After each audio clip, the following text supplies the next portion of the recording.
Sumber daya alam dan potensi alam. Hai teman-teman, perkenalkan namaku Nurmala.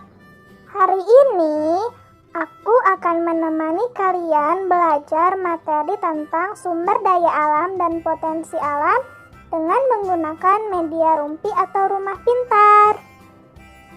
Media rumpi ini terbagi ke dalam 4 bagian. Bagian yang pertama dan kedua berisikan diorama atau miniatur yang berfungsi untuk memvisualisasikan materi pembelajaran. Pada bagian ketiga berisikan diorama atau miniatur yang berfungsi sebagai alat peraga untuk simulasi. Dan pada bagian keempat berisikan permainan ular tangga 3 dimensi yang berfungsi untuk mereview kembali materi pembelajaran yang telah diberikan secara lebih menarik. Pembahasan yang pertama yaitu mengenai pengertian sumber daya alam. Sumber daya alam adalah segala sesuatu yang terdapat di alam yang dapat digunakan oleh manusia untuk memenuhi kebutuhannya.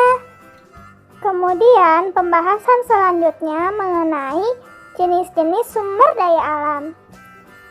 Sumber daya alam terbagi ke dalam 2 jenis. Yang pertama, sumber daya alam yang dapat diperbaharui. Dan yang kedua, sumber daya alam yang tidak dapat diperbaharui. Sumber daya alam yang dapat diperbaharui adalah sumber daya alam yang jika digunakan secara terus-menerus akan pulih kembali dalam waktu yang relatif cepat. Sedangkan sumber daya alam yang tidak dapat diperbaharui adalah sumber daya alam yang jika dipakai secara terus-menerus akan habis dan proses pembentukannya memerlukan waktu yang lama. Materi selanjutnya mengenai contoh dan manfaat sumber daya alam yang dapat diperbaharui. Contohnya, air, tanah, hewan, tumbuhan, sinar matahari, udara, dan yang lainnya. Manfaat air untuk manusia yaitu untuk minum, mandi, memasak, dan yang lainnya. Selanjutnya, manfaat tanah. Tanah bermanfaat sebagai tempat untuk tumbuh dan berkembangnya tanaman, bahan untuk pembuatan kerajinan, bahan untuk pembuatan peralatan rumah tangga, dan yang lainnya. Selanjutnya, manfaat hewan. Hewan bagi kehidupan manusia bermanfaat untuk bahan makanan, alat bantu kerja, penghasil susu, dan yang lainnya. Manfaat tumbuhan. Tumbuhan bermanfaat untuk bahan makanan, bahan bangunan, obat-obatan, dan yang lainnya. Selanjutnya, manfaat sinar matahari. Sinar matahari bermanfaat untuk membantu proses fotosintesis pada tanaman. Kemudian, sinar matahari mengubah provitamin D menjadi vitamin D yang bagus untuk kesehatan kulit dengan cara berjemur. Sinar matahari juga bermanfaat untuk menjemur pakaian, pembangkit listrik tenaga surya, dan yang lainnya. Kemudian, manfaat udara.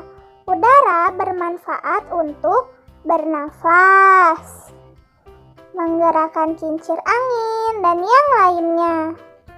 Pembahasan selanjutnya yaitu contoh dan manfaat sumber daya alam yang tidak dapat diperbaharui. Contohnya, batu bara, emas, perak, minyak bumi. Manfaat batu bara yaitu untuk bahan bakar kereta api.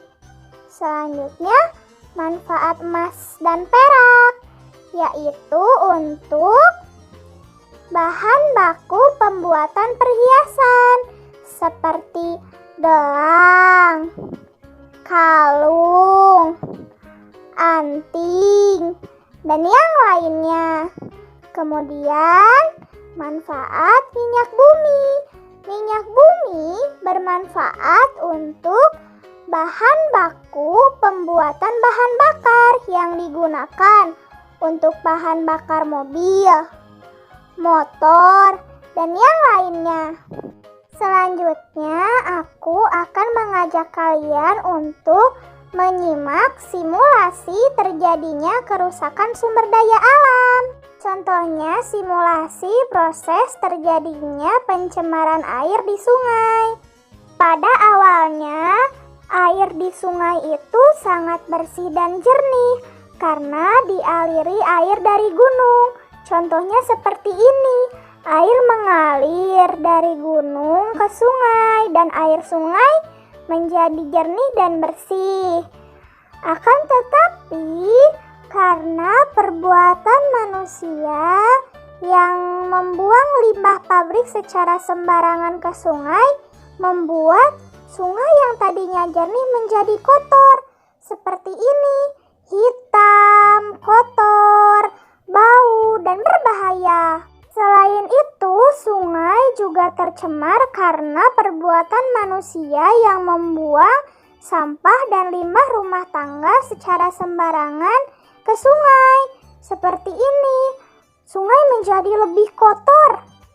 Lihat, air sungai yang tadinya bersih, jernih, menjadi kotor, banyak sampah, bau, dan memiliki zat berbahaya sehingga ekosistem yang ada di sungai menjadi terganggu, bahkan rusak. Oleh karena itu, kita harus melakukan upaya pelestarian sumber daya alam dengan cara menjaga kebersihan lingkungan, seperti membuang sampah pada tempatnya, membersihkan saluran air, dan selain itu, kita harus menggunakan air sesuai kebutuhan, mematikan listrik saat tidak digunakan, makan teratur dan tidak berlebihan, menggunakan bahan bakar seperlunya saja, melakukan reboisasi yang berguna untuk mencegah banjir, mencegah erosi, menjaga kesuburan tanah, dan yang lainnya. Demikianlah pembahasan materi tentang sumber daya alam dan potensi alam. Terima kasih teman-teman sudah menonton video ini. Semoga bermanfaat dan sampai jumpa lagi pada pembahasan materi selanjutnya. Dadah!